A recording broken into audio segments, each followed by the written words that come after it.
Capítulo 1. Jesus Cristo é o Filho de Deus. Há muito tempo Deus falou muitas vezes e de várias maneiras aos nossos antepassados por meio dos profetas. Mas nestes últimos dias falou-nos por meio do Filho, a quem constituiu herdeiro de todas as coisas e por meio de quem fez o universo. O Filho é o resplendor da glória de Deus e a expressão exata do seu ser, sustentando todas as coisas por sua palavra poderosa.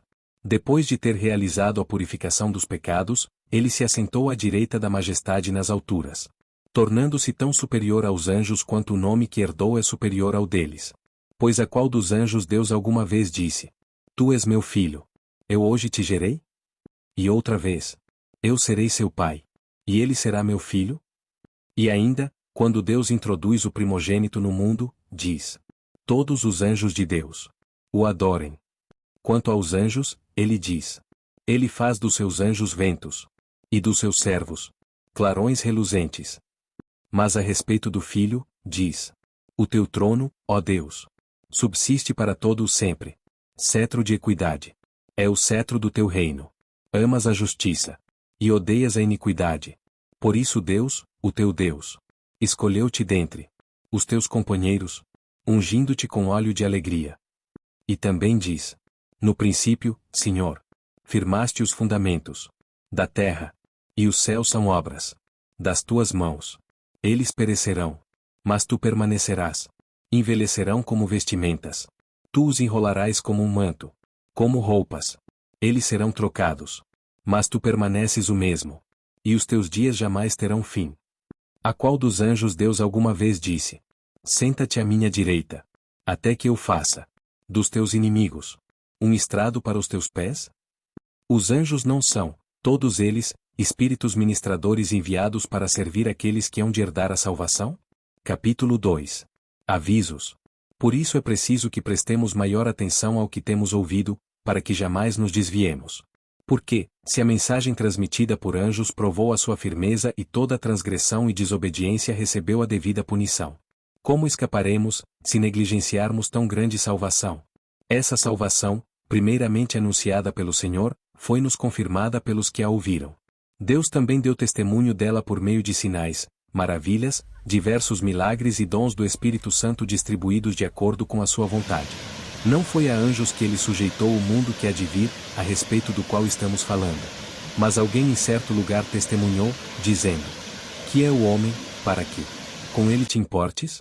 E o filho do homem, para que com ele te preocupes? Tu o fizeste um pouco menor do que os anjos, e o coroaste de glória e de honra. Tudo sujeitaste debaixo dos seus pés.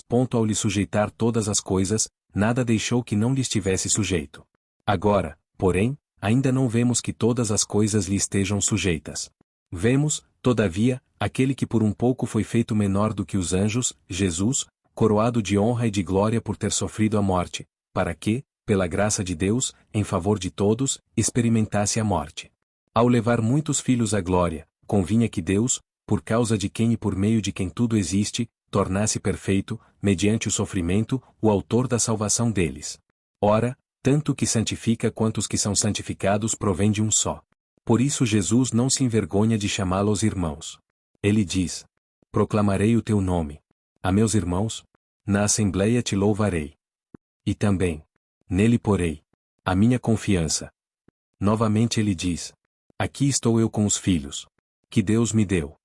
Portanto, visto que os filhos são pessoas de carne e sangue, ele também participou dessa condição humana, para que, por sua morte, derrotasse aquele que tem o poder da morte, isto é, o diabo, e libertasse aqueles que durante toda a vida estiveram escravizados pelo medo da morte. Pois é claro que não é a anjos que ele ajuda, mas aos descendentes de Abraão. Por essa razão era necessário que ele se tornasse semelhante a seus irmãos em todos os aspectos, para se tornar sumo sacerdote misericordioso e fiel com relação a Deus e fazer propiciação pelos pecados do povo. Porque, tendo em vista o que ele mesmo sofreu quando tentado, ele é capaz de socorrer aqueles que também estão sendo tentados. Capítulo 3. Jesus é superior a Moisés. Portanto, santos irmãos, participantes do chamado celestial, fixem os seus pensamentos em Jesus, apóstolo e sumo sacerdote que confessamos. Ele foi fiel àquele que o havia constituído, assim como Moisés foi fiel em toda a casa de Deus. Jesus foi considerado digno de maior glória do que Moisés, da mesma forma que o construtor de uma casa tem mais honra do que a própria casa. Pois toda casa é construída por alguém, mas Deus é o edificador de tudo. Moisés foi fiel como servo em toda a casa de Deus, dando testemunho do que haveria de ser dito no futuro. Mas Cristo é fiel como filho sobre a casa de Deus, e essa casa somos nós, se é que nos apegamos firmemente à confiança e à esperança da qual nos gloriamos. Assim, como diz o Espírito Santo: hoje, se vocês ouvirem a sua voz, não endureçam o coração, como na rebelião, durante o tempo da provação no deserto, onde os seus antepassados me tentaram, pondo-me à prova, apesar de, durante 40 anos, terem visto o que eu fiz. Por isso fiquei irado contra aquela geração. E disse: o seu coração está sempre se desviando. E eles não reconheceram os meus caminhos. Assim jurei na minha ira: jamais entrarão no meu descanso. Cuidado, irmãos, para que nenhum de vocês tenha coração perverso e incrédulo, que se afaste do Deus vivo. Ao contrário, encorajem-se uns aos outros todos os dias, durante o tempo que se chama hoje, de modo que nenhum de vocês seja endurecido pelo engano do pecado. Pois passamos a ser participantes de Cristo, desde que, de fato, nos apeguemos até o fim à confiança que tivemos no princípio. Por isso é que se diz: se hoje vocês ouvirem a sua voz, não endureçam o coração, como na rebelião. Quem foram os que ouviram e se rebelaram? Não foram todos os que Moisés tirou do Egito? Contra quem Deus esteve irado durante 40 anos? Não foi contra aqueles que pecaram, cujos corpos caíram no deserto? E a quem jurou que nunca haveriam de entrar no seu descanso? Não foi aqueles que foram desobedientes? Vemos, assim, que por causa da incredulidade não puderam entrar. Capítulo 4. O prometido repouso para o povo de Deus. Visto que nos foi deixada a promessa de entrarmos no descanso de Deus, que nenhum de vocês pense que falhou. Pois as boas novas foram pregadas também a nós, tanto quanto a eles, mas a mensagem que eles ouviram de nada lhes valeu, pois não foi acompanhada de fé por aqueles que a ouviram. Pois nós, os que cremos, é que entramos naquele descanso, conforme Deus disse: assim jurei na minha ira, jamais entrarão no meu descanso, embora as suas obras estivessem concluídas desde a criação do mundo. Pois em certo lugar ele falou sobre o sétimo dia, nestas palavras: no sétimo dia Deus descansou de toda a obra que realizará. E de novo, na passagem citada há pouco, diz: jamais entrarão no meu descanso. Portanto, restam entrar alguns naquele descanso, e aqueles a quem anteriormente as boas novas foram pregadas não entraram, por causa da desobediência. Por isso Deus estabelece outra vez um determinado dia, chamando-o hoje, ao declarar muito tempo depois, por meio de Davi, de acordo com o que fora dito antes: se hoje vocês ouvirem a sua voz, não endureçam o coração. Porque, se Josué lhes tivesse dado descanso, Deus não teria falado posteriormente a respeito de outro dia. Assim, ainda resta um descanso sabático para o povo de Deus. Pois todo aquele que entra no descanso de Deus também descansa das suas obras, como Deus descansou das suas. Portanto, esforcemo-nos por entrar nesse descanso, para que ninguém venha cair, seguindo aquele exemplo de desobediência.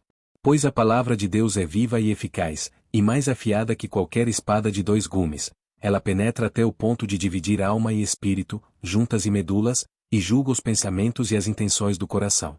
Nada, em toda a criação, está oculto aos olhos de Deus. Tudo está descoberto e exposto diante dos olhos daquele a quem havemos de prestar contas. Portanto, visto que temos um grande sumo sacerdote que adentrou os céus, Jesus, o Filho de Deus, apeguemo-nos com toda a firmeza à fé que professamos. Pois não temos um sumo sacerdote que não possa compadecer-se das nossas fraquezas, mas sim alguém que, como nós, passou por todo tipo de tentação, porém, sem pecado. Assim, aproximemo-nos do trono da graça com toda a confiança, a fim de recebermos misericórdia e encontrarmos graça que nos ajude no momento da necessidade. Capítulo 5. Uma chamada ao crescimento espiritual. Todo sumo sacerdote é escolhido dentre os homens e designado para representá-los em questões relacionadas com Deus e apresentar ofertas e sacrifícios pelos pecados. Ele é capaz de se compadecer dos que não têm conhecimento e se desviam, visto que ele próprio está sujeito à fraqueza. Por isso ele precisa oferecer sacrifícios por seus próprios pecados, bem como pelos pecados do povo. Ninguém toma essa honra para si mesmo, mas deve ser chamado por Deus, como de fato o foi Arão. Da mesma forma, Cristo não tomou para si a glória de se tornar sumo sacerdote, mas Deus lhe disse: Tu és meu filho. Eu hoje te gerei. E diz noutro lugar: Tu és sacerdote para sempre, segundo a ordem de Melquisedeque. Durante os seus dias de vida na terra, Jesus ofereceu orações e súplicas, em alta voz e com lágrimas, àquele que o podia salvar da morte, sendo ouvido por causa da sua reverente submissão. Embora sendo filho, ele aprendeu a obedecer por meio daquilo que sofreu. E, uma vez aperfeiçoado, tornou-se a fonte da salvação eterna para todos os que lhe obedecem. Sendo designado por Deus sumo sacerdote, segundo a ordem de Melquisedeque. Quanto a isso, temos muito que dizer, coisas difíceis de explicar, porque vocês se tornaram lentos para aprender. Embora a esta altura já devessem ser mestres, precisam de alguém que ensine a vocês novamente os princípios elementares da palavra de Deus. Estão precisando de leite, e não de alimento sólido. Quem se alimenta de leite ainda é criança e não tem experiência no ensino da justiça. Mas o alimento sólido é para os adultos, os quais, pelo exercício constante, tornaram-se aptos para discernir tanto o bem quanto o mal. Capítulo 6. A garantia da promessa de Deus. Portanto, deixemos os ensinos elementares a respeito de Cristo e avancemos para a maturidade, sem lançar novamente o fundamento do arrependimento de atos que conduzem à morte, da fé em Deus. Da instrução a respeito de batismos, da imposição de mãos, da ressurreição dos mortos e do juízo eterno. Assim faremos, se Deus o permitir. Ora, para aqueles que uma vez foram iluminados, provaram o dom celestial, tornaram-se participantes do Espírito Santo. Experimentaram a bondade da palavra de Deus e os poderes da era que há de vir. Mas caíram, é impossível que sejam reconduzidos ao arrependimento, pois para si mesmos estão crucificando de novo o Filho de Deus, sujeitando-o à desonra pública. Pois a terra, que absorve a chuva que cai frequentemente e dá colheita proveitosa àqueles que a cultivam, recebe a bênção de Deus. Mas a terra que produz espinhos e ervas daninhas, é inútil e logo será amaldiçoada. Seu fim é ser queimada.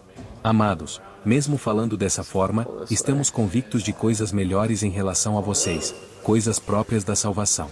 Deus não é injusto. Ele não se esquecerá do trabalho de vocês e do amor que demonstraram por ele, pois ajudaram os santos e continuam a ajudá-los. Queremos que cada um de vocês mostre essa mesma prontidão até o fim, para que tenham a plena certeza da esperança.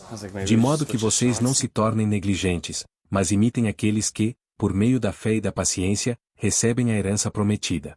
Quando Deus fez a sua promessa a Abraão, por não haver ninguém superior por quem jurar, jurou por si mesmo, dizendo: Esteja certo de que o abençoarei e farei numerosos os seus descendentes. E foi assim que, depois de esperar pacientemente, Abraão alcançou a promessa. Os homens juram por alguém superior a si mesmos, e o juramento confirma o que foi dito, pondo fim a toda discussão. Querendo mostrar de forma bem clara a natureza imutável do seu propósito para com os herdeiros da promessa, Deus o confirmou com juramento. Para que, por meio de duas coisas imutáveis nas quais é impossível que Deus minta, sejamos firmemente encorajados, nós, que nos refugiamos nele para tomar posse da esperança a nós proposta. Temos essa esperança como âncora da alma, firme e segura, a qual adentra o santuário interior, por trás do véu. Onde Jesus, que nos precedeu, entrou em nosso lugar, tornando-se sumo sacerdote para sempre, segundo a ordem de Melquisedeque. Capítulo 7. Melquisedeque, o sacerdote. Esse Melquisedeque, rei de Salém e sacerdote do Deus Altíssimo, encontrou-se com Abraão quando este voltava, depois de derrotar os reis, e o abençoou. E Abraão lhe deu o dízimo de tudo. Em primeiro lugar, seu nome significa Rei de Justiça, depois, Rei de Salém, que quer dizer Rei de Paz. Sem pai, sem mãe, sem genealogia, sem princípio de dias nem fim de vida, feito semelhante ao Filho de Deus, ele permanece sacerdote para sempre. Considerem a grandeza desse homem, até mesmo o patriarca Abraão lhe deu o dízimo dos despojos. A lei requer dos sacerdotes entre os descendentes de Levi que recebam o dízimo do povo, isto é, dos seus irmãos, embora estes sejam descendentes de Abraão. Este homem, porém, que não pertencia à linhagem de Levi, recebeu os dízimos de Abraão e abençoou aquele que tinha as promessas. Sem dúvida alguma, o inferior é abençoado pelo superior. No primeiro caso, quem recebe o dízimo são homens mortais. No outro caso, é aquele de quem se declara que vive. Pode-se até dizer que Levi, que recebe os dízimos, entregou-os por meio de Abraão. Pois, quando Melquisedeque se encontrou com Abraão, Levi ainda não havia sido gerado. Se fosse possível alcançar a perfeição por meio do sacerdócio levítico, visto que em sua vigência o povo recebeu a lei, porque haveria ainda necessidade de se levantar outro sacerdote, segundo a ordem de Melquisedeque e não de Arão? Certo é que, quando há mudança de sacerdócio, é necessário que haja mudança de lei. Ora, aquele de quem se dizem essas coisas pertencia a outra tribo, da qual ninguém jamais havia servido diante do altar. Pois é bem conhecido que o nosso Senhor descende de Judá, tribo da qual Moisés nada fala quanto a sacerdócio. O que acabamos de dizer fica ainda mais claro quando aparece outro sacerdote semelhante a Melquisedeque. Alguém que se tornou sacerdote, não por regras relativas à linhagem, mas segundo o poder de uma vida indestrutível. Porquanto sobre ele é afirmado: Tu és sacerdote para sempre. Segundo a ordem de Melquisedeque. A ordenança anterior é revogada, porque era fraca e inútil. Pois a lei não havia aperfeiçoado coisa alguma, sendo introduzida uma esperança superior, pela qual nos aproximamos de Deus. E isso não aconteceu sem juramento. Outros se tornaram sacerdotes sem qualquer juramento. Mas ele se tornou sacerdote com juramento, quando Deus lhe disse: O Senhor jurou. E não se arrependerá. Tu és sacerdote. Para sempre. Jesus tornou-se, por isso mesmo, a garantia de uma aliança superior. Ora, daqueles sacerdotes tem havido muitos, porque a morte os impede de continuar em seu ofício. Mas, visto que vive para sempre, Jesus tem um sacerdócio permanente. Portanto, ele é capaz de salvar definitivamente aqueles que, por meio dele, se aproximam de Deus, pois vive sempre para interceder por eles. É de um sumo sacerdote como esse que precisávamos: santo, inculpável, puro, separado dos pecadores, exaltado acima dos céus.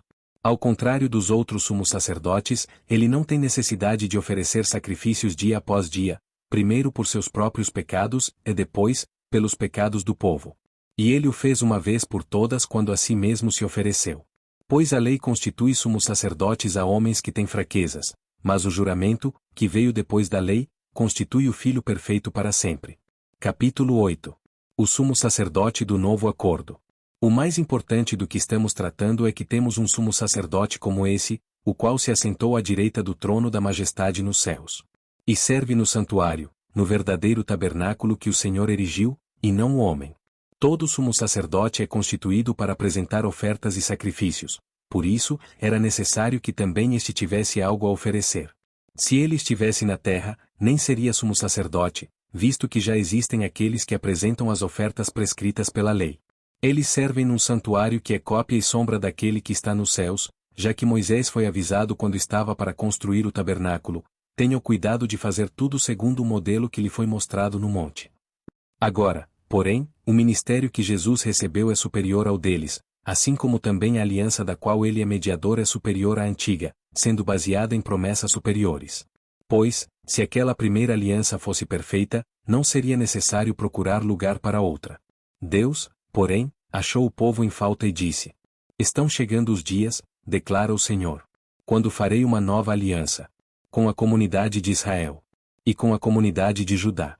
Não será como a aliança que fiz com os seus antepassados, quando os tomei pela mão, para tirá-los do Egito, visto que eles não permaneceram fiéis à minha aliança. Eu me afastei deles, diz o Senhor. Esta é a aliança que farei com a comunidade de Israel depois daqueles dias, declara o Senhor. Porei minhas leis em sua mente, e as escreverei em seu coração. Serei o seu Deus, e eles serão o meu povo. Ninguém mais ensinará o seu próximo, nem o seu irmão, dizendo: Conheça o Senhor. Porque todos eles me conhecerão, desde o menor até o maior. Porque eu lhes perdoarei a maldade, e não me lembrarei mais dos seus pecados. Chamando nova essa aliança, ele tornou antiquada a primeira, e o que se torna antiquado e envelhecido está a ponto de desaparecer. Capítulo 9. O velho tabernáculo, o novo santuário. Ora, a primeira aliança tinha regras para a adoração e também um santuário terreno. Foi levantado um tabernáculo. Na parte da frente, chamada Lugar Santo, estavam o candelabro, a mesa e os pães da presença. Por trás do segundo véu havia a parte chamada Lugar Santíssimo, onde se encontrava um altar de ouro para o incenso e a arca da aliança, totalmente revestida de ouro. Nessa arca estavam o vaso de ouro contendo o maná, a vara de Arão que floresceu e as tábuas da aliança. Acima da arca estavam os querubins da glória, que com sua sombra cobriam a tampa da arca. A respeito dessas coisas não cabe agora falar detalhadamente. Estando tudo assim preparado, os sacerdotes entravam regularmente no lugar santo do tabernáculo, para exercer o seu ministério. No entanto, somente o sumo sacerdote entrava no lugar santíssimo, apenas uma vez por ano, e nunca sem apresentar o sangue do sacrifício, que ele oferecia por si mesmo e pelos pecados que o povo havia cometido por ignorância. Dessa forma, o Espírito Santo estava mostrando que ainda não havia sido manifestado o caminho para o lugar santíssimo enquanto permanecia o primeiro tabernáculo. Isso é uma ilustração para os nossos dias, indicando que as ofertas e os sacrifícios oferecidos não podiam dar ao adorador uma consciência perfeitamente limpa. Eram apenas prescrições que tratavam de comida e bebida e de várias cerimônias de purificação com água. Essas ordenanças exteriores foram impostas até o tempo da nova ordem. Quando Cristo veio como sumo sacerdote dos benefícios agora presentes, ele adentrou o maior e mais perfeito tabernáculo, não feito pelo homem, isto é, não pertencente a esta criação. Não por meio de sangue de bodes e novilhos, mas pelo seu próprio sangue, ele entrou no lugar santíssimo, de uma vez por todas, e obteve eterna redenção. Ora, se o sangue de bodes e touros e as cinzas de uma novilha espalhada sobre os que estão cerimonialmente impuros os santificam, de forma que se tornam exteriormente puros. Quanto mais o sangue de Cristo, que pelo Espírito Eterno se ofereceu de forma imaculada a Deus, purificará a nossa consciência de atos que levam à morte, para que sirvamos ao Deus vivo. Por essa razão, Cristo é o mediador de uma nova aliança para que os que são chamados recebam a promessa da herança eterna, visto que ele morreu como resgate pelas transgressões cometidas sob a primeira aliança. No caso de um testamento, é necessário que se comprove a morte daquele que o fez. Pois um testamento só é validado no caso de morte, uma vez que nunca vigora enquanto está vivo quem o fez. Por isso, nem a primeira aliança foi sancionada sem sangue. Quando Moisés terminou de proclamar todos os mandamentos da lei a todo o povo, levou sangue de novilhos e de bodes, e também água, lã vermelha e ramos de isopo, e aspergiu o próprio livro e todo o povo, dizendo: Este é o sangue da aliança que Deus ordenou que vocês obedeçam. Da mesma forma, aspergiu com o sangue o tabernáculo e todos os utensílios das suas cerimônias. De fato, segundo a lei, quase todas as coisas são purificadas com sangue, e sem derramamento de sangue não há perdão. Portanto, era necessário que as cópias das coisas que estão nos céus fossem purificadas com esses sacrifícios, mas as próprias coisas celestiais com sacrifícios superiores. Pois Cristo não entrou em santuário feito por homens, uma simples representação do verdadeiro, ele entrou nos céus, para agora se apresentar diante de Deus em nosso favor. Não, porém, para se oferecer repetidas vezes, à semelhança do sumo sacerdote que entra no lugar santíssimo todos os anos, com sangue alheio. Se assim fosse, Cristo precisaria sofrer muitas vezes, desde o começo do mundo. Mas agora ele apareceu uma vez por todas no fim dos tempos, para aniquilar o pecado mediante o sacrifício de si mesmo. Da mesma forma, como o homem está destinado a morrer uma só vez e depois disso enfrentar o juízo. Assim também Cristo foi oferecido em sacrifício uma única vez, para tirar os pecados de muitos, e aparecerá segunda vez, não para tirar o pecado, mas para trazer salvação aos que o aguardam. Capítulo 10. O sacrifício único de Cristo. A lei traz apenas uma sombra dos benefícios que hão de vir, e não a sua realidade. Por isso ela nunca consegue, mediante os mesmos sacrifícios repetidos ano após ano, aperfeiçoar os que se aproximam para adorar. Se pudesse fazê-lo, não deixariam de ser oferecidos? Pois os adoradores, tendo sido purificados uma vez por todas, não mais se sentiriam culpados de seus pecados. Contudo, esses sacrifícios são uma recordação anual dos pecados. Pois é impossível que o sangue de touros e bodes tire pecados. Por isso, quando Cristo veio ao mundo, disse: Sacrifício e oferta. Não quiseste. Mas um corpo me preparaste. De holocaustos e ofertas. Pelo pecado. Não te agradaste. Então eu disse: Aqui estou. No livro está escrito: A meu respeito. Vim para fazer a tua vontade, ó Deus. Primeiro ele disse: Sacrifícios, ofertas, holocaustos e ofertas pelo pecado não quiseste nem deles te agradaste, os quais eram feitos conforme a lei. Então acrescentou: Aqui estou, vim para fazer a tua vontade. Ele cancela o primeiro para estabelecer o segundo. Pelo cumprimento dessa vontade fomos santificados, por meio do sacrifício do corpo de Jesus Cristo, oferecido uma vez por todas. Dia após dia, todo sacerdote apresenta-se e exerce os seus deveres religiosos, repetidamente oferece os mesmos sacrifícios, que nunca podem remover os pecados. Mas, quando esse sacerdote acabou de oferecer, para sempre, um único sacrifício pelos pecados, assentou-se à direita de Deus.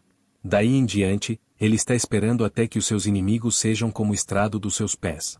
Porque, por meio de um único sacrifício, ele aperfeiçoou para sempre os que estão sendo santificados. O Espírito Santo também nos testifica a esse respeito. Primeiro ele diz: esta é a aliança que farei com eles. Depois daqueles dias, diz o Senhor, porei as minhas leis em seu coração, e as escreverei em sua mente. E acrescenta: dos seus pecados e iniquidades não me lembrarei mais. Onde esses pecados foram perdoados, não há mais necessidade de sacrifício por eles. Portanto, irmãos, temos plena confiança para entrar no lugar santíssimo pelo sangue de Jesus. Por um novo e vivo caminho que ele nos abriu por meio do véu, isto é, do seu corpo. Temos, pois, um grande sacerdote sobre a casa de Deus. Assim, aproximemo-nos de Deus com um coração sincero e com plena convicção de fé, tendo os corações aspergidos para nos purificar de uma consciência culpada e os nossos corpos lavados com água pura. Apeguemo-nos com firmeza à esperança que professamos, pois aquele que prometeu é fiel. E consideremos uns aos outros para nos incentivarmos ao amor e às boas obras. Não deixemos de reunir-nos como igreja, segundo o costume de alguns, mas procuremos encorajar-nos uns aos outros, ainda mais quando vocês veem que se aproxima o dia. Se continuarmos a pecar deliberadamente depois que recebemos o conhecimento da verdade, já não resta sacrifício pelos pecados, mas tão somente uma terrível expectativa de juízo e de fogo intenso que consumirá os inimigos de Deus. Quem rejeitava a lei de Moisés morria sem misericórdia pelo depoimento de 2 ou 3 testemunhas.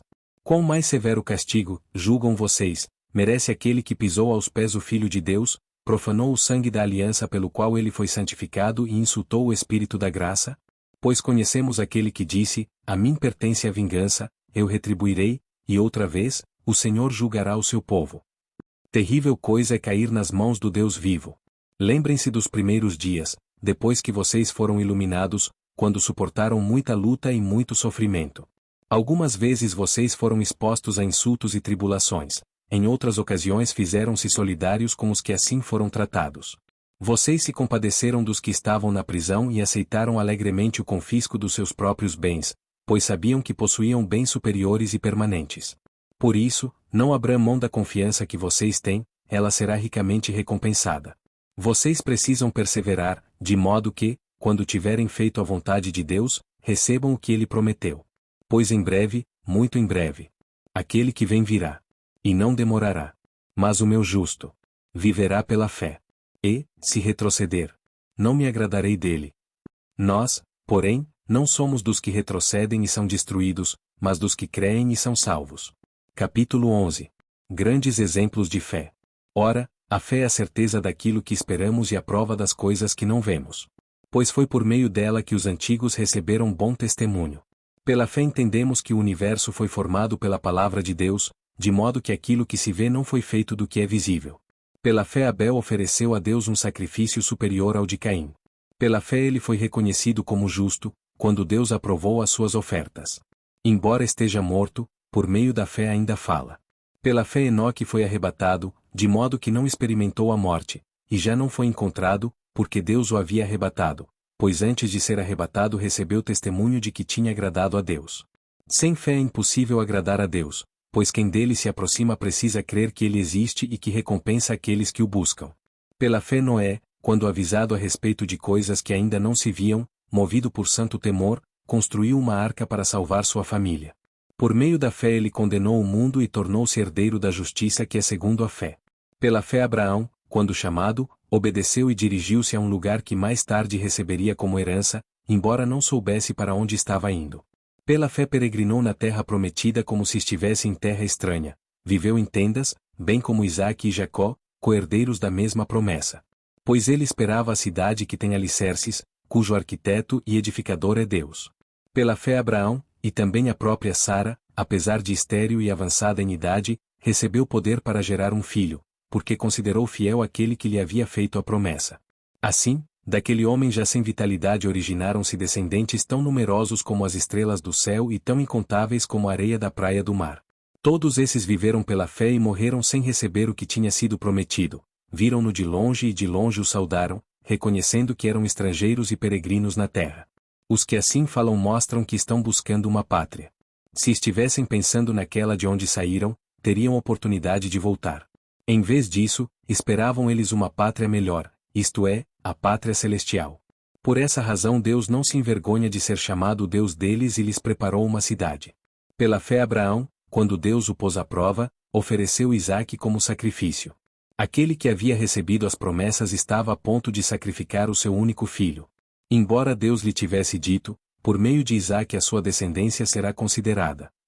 Abraão levou em conta que Deus pode ressuscitar os mortos, figuradamente, recebeu Isaque de volta dentre os mortos. Pela fé Isaque abençoou Jacó e Esaú com respeito ao futuro deles. Pela fé Jacó, à beira da morte, abençoou cada um dos filhos de José e adorou a Deus, apoiado na extremidade do seu bordão.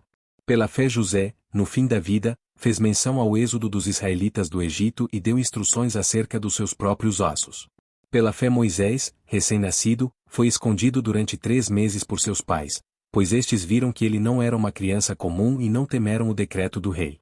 Pela fé Moisés, já adulto, recusou ser chamado filho da filha do faraó, preferindo ser maltratado com o povo de Deus a desfrutar os prazeres do pecado durante algum tempo.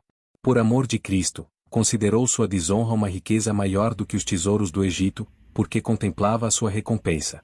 Pela fé saiu do Egito, não temendo a ira do rei, e perseverou, porque via aquele que é invisível. Pela fé celebrou a Páscoa e fez a aspersão do sangue, para que o destruidor não tocasse nos filhos mais velhos dos israelitas. Pela fé o povo atravessou o Mar Vermelho como em terra seca, mas, quando os egípcios tentaram fazê-lo, morreram afogados. Pela fé caíram os muros de Jericó, depois de serem rodeados durante 7 dias. Pela fé a prostituta Raabe, por ter acolhido os espiões, não foi morta com os que haviam sido desobedientes. Que mais direi? Não tenho tempo para falar de Gideão, Baraque, Sansão, Jefté, Davi, Samuel. E os profetas, os quais pela fé conquistaram reinos, praticaram a justiça, alcançaram o cumprimento de promessas, fecharam a boca de leões. Apagaram o poder do fogo e escaparam do fio da espada. Da fraqueza tiraram força, tornaram-se poderosos na batalha e puseram em fuga exércitos estrangeiros. Houve mulheres que, pela ressurreição, tiveram de volta os seus mortos. Uns foram torturados e recusaram ser libertados, para poderem alcançar uma ressurreição superior. Outros enfrentaram zombaria e açoites, outros ainda foram acorrentados e colocados na prisão. Apedrejados, cerrados ao meio, postos à prova, mortos ao fio da espada. Andaram errantes, vestidos de pele de ovelhas e de cabras, necessitados, afligidos e maltratados. O mundo não era digno deles. Vagaram pelos desertos e montes, pelas cavernas e grutas. Todos esses receberam bom testemunho por meio da fé. No entanto, nenhum deles recebeu o que havia sido prometido. Deus havia planejado algo melhor para nós, para que conosco fossem eles aperfeiçoados. Capítulo 12. A correção de Deus prova o seu amor. Portanto, também nós, uma vez que estamos rodeados por tão grande nuvem de testemunhas, livremo-nos de tudo que nos atrapalha e do pecado que nos envolve e corramos com perseverança a corrida que nos é proposta. Tendo os olhos fitos em Jesus, autor e consumador da nossa fé. Ele, pela alegria que lhe fora proposta, suportou a cruz, desprezando a vergonha, e assentou-se à direita do trono de Deus. Pensem bem naquele que suportou tal oposição dos pecadores contra si mesmo, para que vocês não se cansem nem desanimem. Na luta contra o pecado, vocês ainda não resistiram até o ponto de derramar o próprio sangue. Vocês se esqueceram da palavra de ânimo que ele dirige a vocês como a filhos. Meu filho, não despreze a disciplina do Senhor. Nem se magoe com a sua repreensão. Pois o Senhor disciplina a quem ama, e castiga todo aquele a quem aceita como filho. Suportem as dificuldades, recebendo-as como disciplina, Deus os trata como filhos. Ora, qual o filho que não é disciplinado por seu pai?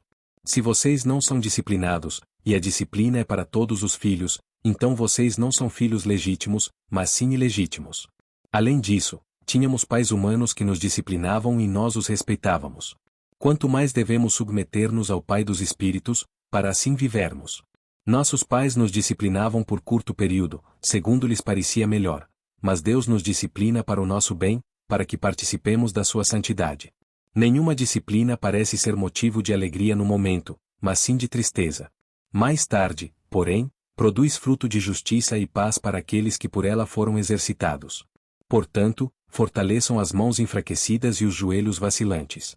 Façam caminhos retos para os seus pés, para que o manco não se desvie, antes, seja curado.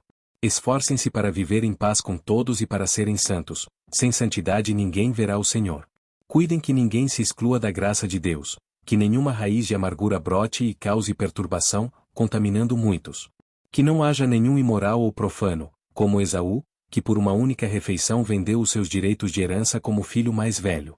Como vocês sabem, posteriormente, quando quis herdar a bênção, foi rejeitado, e não teve como alterar a sua decisão, embora buscasse a bênção com lágrimas.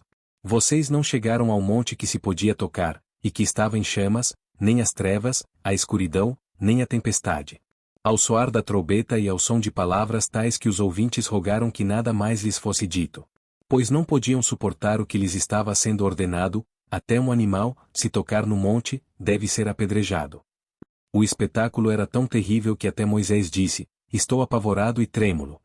Mas vocês chegaram ao monte Sião, a Jerusalém celestial, a cidade do Deus vivo. Chegaram aos milhares de anjos em alegre reunião. A igreja dos primogênitos, cujos nomes estão escritos nos céus. Vocês chegaram a Deus, juiz de todos os homens, aos espíritos dos justos aperfeiçoados. A Jesus, mediador de uma nova aliança, e ao sangue aspergido, que fala melhor do que o sangue de Abel. Cuidado! Não rejeitem aquele que fala. Se os que se recusaram a ouvir aquele que os advertia na terra não escaparam, quanto mais nós, se nos desviarmos daquele que nos adverte dos céus? Aquele cuja voz outrora abalou a terra, agora promete: ainda uma vez abalarei não apenas a terra, mas também o céu. As palavras ainda uma vez indicam a remoção do que pode ser abalado, isto é, coisas criadas, de forma que permaneça o que não pode ser abalado. Portanto, já que estamos recebendo um reino inabalável, sejamos agradecidos e, assim, adoremos a Deus de modo aceitável, com reverência e temor. Pois o nosso Deus é fogo consumidor. Capítulo 13. Exortações finais. Seja constante o amor fraternal. Não se esqueçam da hospitalidade, foi praticando-a que, sem o saber, alguns acolheram anjos. Lembrem-se dos que estão na prisão, como se aprisionados com eles, dos que estão sendo maltratados, como se vocês mesmos estivessem sendo maltratados. O casamento deve ser honrado por todos, o leito conjugal, conservado puro, pois Deus julgará os imorais e os adúlteros. Conservem-se livres do amor ao dinheiro e contentem-se com o que vocês têm, porque Deus mesmo disse: nunca o deixarei, nunca o abandonarei. Podemos, pois, dizer com confiança: o Senhor é o meu ajudador. Não temerei. O que me podem fazer os homens? Lembrem-se dos seus líderes, que transmitiram a palavra de Deus a vocês. Observem bem o resultado da vida que tiveram e imitem a sua fé. Jesus Cristo é o mesmo, ontem, hoje e para sempre. Não se deixem levar pelos diversos ensinos estranhos. É bom que o nosso coração seja fortalecido pela graça, e não por alimentos cerimoniais, os quais não têm valor para aqueles que os comem. Nós temos um altar do qual não tem direito de comer os que ministram no tabernáculo.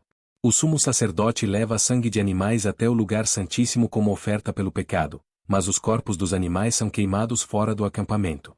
Assim, Jesus também sofreu fora das portas da cidade, para santificar o povo por meio do seu próprio sangue. Portanto, saiamos até ele, fora do acampamento, suportando a desonra que ele suportou. Pois não temos aqui nenhuma cidade permanente, mas buscamos a que há de vir. Por meio de Jesus, portanto, ofereçamos continuamente a Deus um sacrifício de louvor, que é fruto de lábios que confessam o seu nome. Não se esqueçam de fazer o bem e de repartir com os outros o que vocês têm, pois de tais sacrifícios Deus se agrada. Obedeçam aos seus líderes e submetam-se à autoridade deles. Eles cuidam de vocês como quem deve prestar contas. Obedeçam-lhes, para que o trabalho deles seja uma alegria, não um peso, pois isso não seria proveitoso para vocês. Orem por nós. Estamos certos de que temos consciência limpa e desejamos viver de maneira honrosa em tudo. Particularmente, recomendo que orem para que eu lhes seja restituído em breve. O Deus da paz, que pelo sangue da aliança eterna trouxe de volta dentre os mortos o nosso Senhor Jesus, o grande pastor das ovelhas, os aperfeiçoe em todo o bem para fazerem a vontade dele e opere em nós o que lhe é agradável, mediante Jesus Cristo, a quem seja glória para todos sempre. Amém. Irmãos, Peço que suportem a minha palavra de exortação, na verdade o que eu escrevi é pouco. Quero que saibam que o nosso irmão Timóteo foi posto em liberdade. Se ele chegar logo, irei vê-los com ele. Saúdem a todos os seus líderes e a todos os santos. Os da Itália enviam saudações. A graça seja com todos vocês.